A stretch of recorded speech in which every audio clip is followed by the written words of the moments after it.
I need to tell you something. Something I have been waiting to say to you for a long time. I heard you. Every prayer you prayed when no one else was listening. Every cry you let out in the shower so no one would hear. Every whispered, desperate plea you breathed into the darkness at 2 a.m. when the house was quiet and the weight was too heavy and you had nowhere else to turn. Every single one. I heard them all. You thought you were alone in those moments.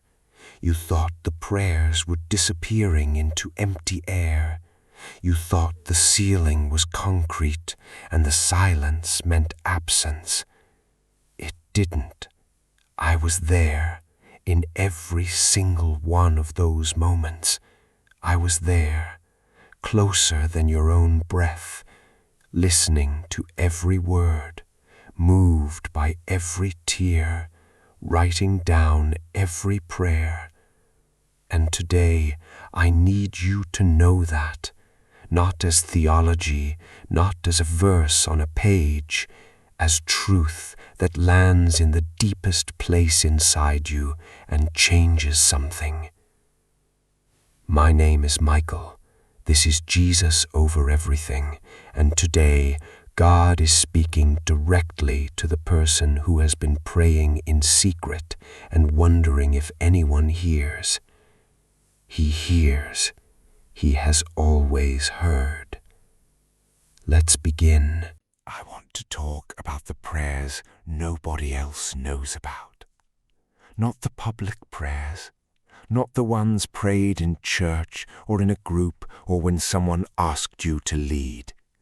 The private ones, the ones prayed in secret, in the car with the music off, in the bathroom with the door locked, under the covers in the middle of the night, on your knees beside the bed when everyone else was asleep. Those prayers. Matthew 6:6, I said this, "But when you pray, go into your room, close the door, and pray to your Father who is unseen. Then your Father, who sees what is done in secret, will reward you." Who sees what is done in secret. I see the secret prayers. I see the ones you were too ashamed to say out loud. I see the ones you weren't even sure you had the right to pray. I see the ones you prayed through tears so heavy you couldn't form proper sentences, just groaning and crying out and hoping I understood. I understood every single word. Romans 8:26, I said this, "In the same way the Spirit helps us in our weakness. We do not know what we ought to pray for, but the Spirit Himself intercedes for us through wordless groans." Through wordless groans. When you had no words, my Spirit translated. When the pain was too deep for language, I heard the language beneath the language, the cry behind the cry, the need beneath the need. Nothing was lost, nothing was missed. I heard it all. I want to speak to some specific people right now. I know there is someone watching this who has been praying for a prodigal child for years, getting down on your knees night after night, sometimes angry, sometimes desperate, sometimes barely whispering, "God, please bring my child home." I heard every one of those prayers, and I am working in that child's heart in ways you cannot see. I know there is someone who has been praying for a marriage that is breaking apart, crying in the kitchen after everyone goes to bed, asking me why, asking me how long, asking me if it's already too late. I heard you. I am in that marriage. I know there is someone who has been praying about a financial situation so desperate you were too ashamed to tell anyone else.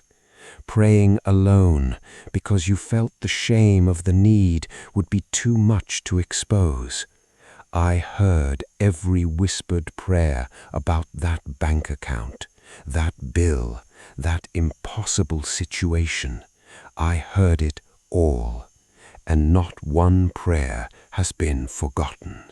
I want to show you something that will change how you pray forever.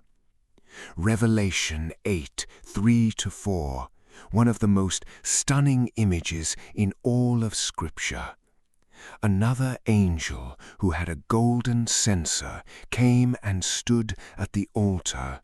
He was given much incense to offer with the prayers of all God's people on the golden altar in front of the throne.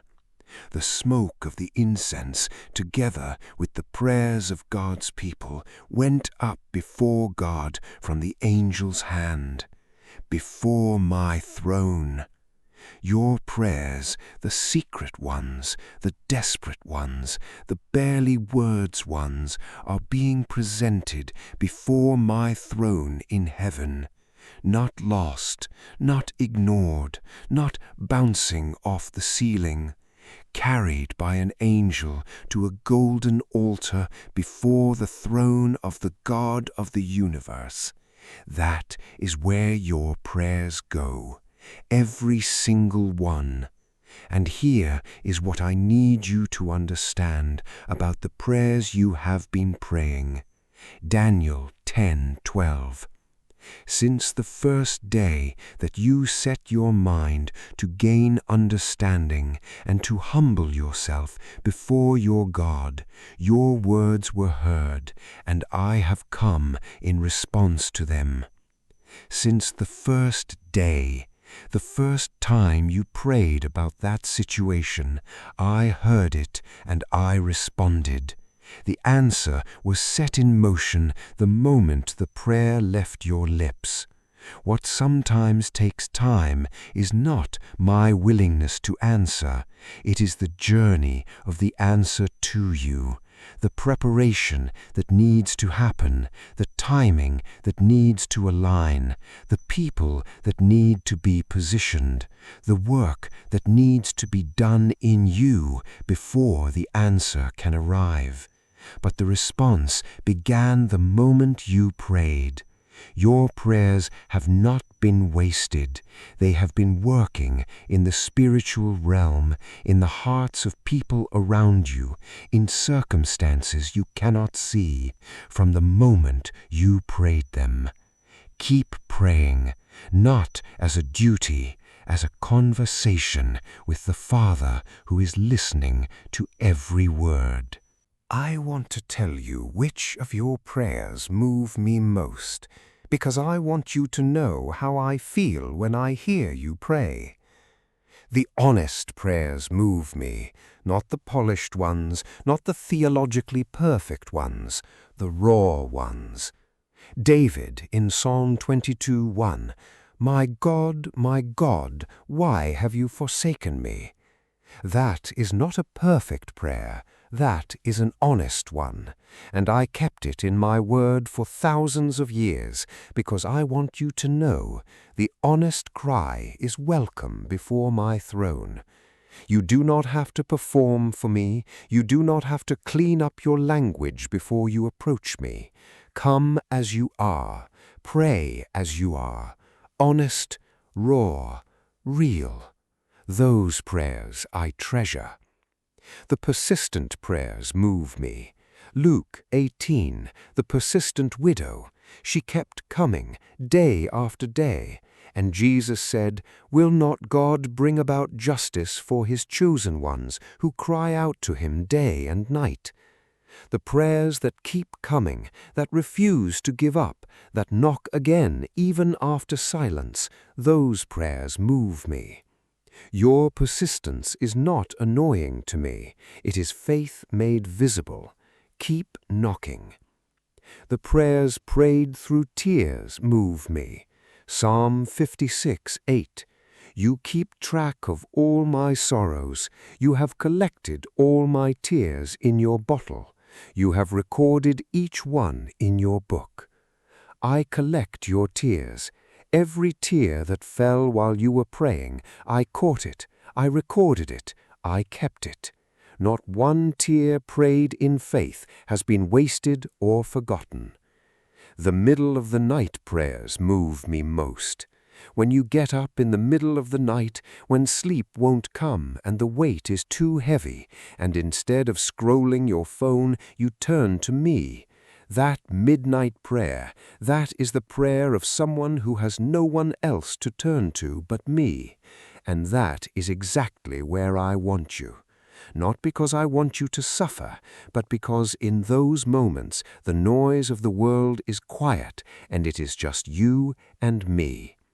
And the prayers prayed in that sacred silence are some of the most powerful prayers ever lifted to heaven. I want to be honest with you about something. Some of you have been praying for a very long time, and the answer has not come, and the silence has been painful, and I am not going to dismiss that pain with easy answers. The waiting is real, the silence is real, the disappointment of unanswered prayer is real, and I honor that reality. But I want to show you something that will reframe the silence. The silence is not absence. 1 Kings 19.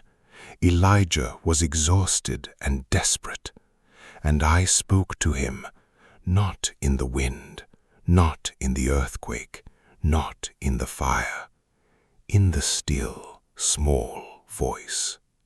In the silence. Sometimes the silence is my voice. The answer is in the silence if you are still enough to hear it. The delay is not denial. Habakkuk 2:3. For the revelation awaits an appointed time. It speaks of the end and will not prove false. Though it linger, wait for it. It will certainly come and will not delay. It will certainly come. The answer has an appointed time, not because I am withholding it, but because the appointed time is the best time, the time when all the pieces are in place, the time when you are ready to receive it, the time when the answer will produce the most fruit in your life. Some prayers are answered differently than asked. You prayed for one thing, I gave you something better. You prayed for a specific door to open, I opened a better one. You prayed for a specific person, I was protecting you from that person and preparing someone far better. The answer may have already come, just not in the package you were expecting. Be open, be watching. The answer to your prayer may be standing right in front of you, dressed differently than you imagined. Some prayers are still in motion. Isaiah 65:24. Before they call, I will answer. While they are still speaking, I will hear. Before you even finished praying, I was already answering. The answer is in motion. You cannot see it yet, but it is coming. And when it arrives, you will trace it back, and you will see that I began working on it long before you even knew to ask. I want to close by going back to where we started. The prayers you prayed alone in the dark. I was there. I need you to receive that, not just intellectually, but emotionally, spiritually, in the deepest place of your being. Every dark room you prayed in, I was in that room. Every car you cried in, I was in the passenger seat. Every tear on every pillow, I felt every single one. Every moment you felt completely alone with your pain, you were not alone. I was there. Psalm 139, 7-8. Where can I go from your spirit? Where can I flee from your presence? If I go up to the heavens, you are there. If I make my bed in the depths, you are there. In the depths, I am there. In your darkest moment, I am there. In your most desperate prayer, I am there. And I want to say something to you that I need you to receive today. I am proud of you for praying, for reaching toward me even when everything in your circumstances said I wasn't listening, for praying through the doubt, for praying through the disappointment, for praying through the silence. That took faith, real, honest, costly faith, and I saw every single moment of it. Hebrews 6:10. God is not unjust. He will not forget your work and the love you have shown him. I will not forget, not one prayer, not one tear, not one dark night spent reaching for me. I remember it all, and I am working on every single thing you have ever brought to me. Keep praying. I am listening. I always have been. Say this out loud. God, thank you for hearing every prayer I prayed alone in the dark. Thank you for being in every room, every car, every sleepless night. I receive the truth that you heard it all. I receive the truth that you are working on every prayer I have ever prayed. I will keep praying because I know you are always listening. Amen. Drop "You heard me" in the comments right now. New life in Jesus today. Comment "New life." We celebrate you. Subscribe to Jesus over everything. New message every day. Share this with someone who has been praying alone and wondering if God hears. He hears. He always has. See you tomorrow.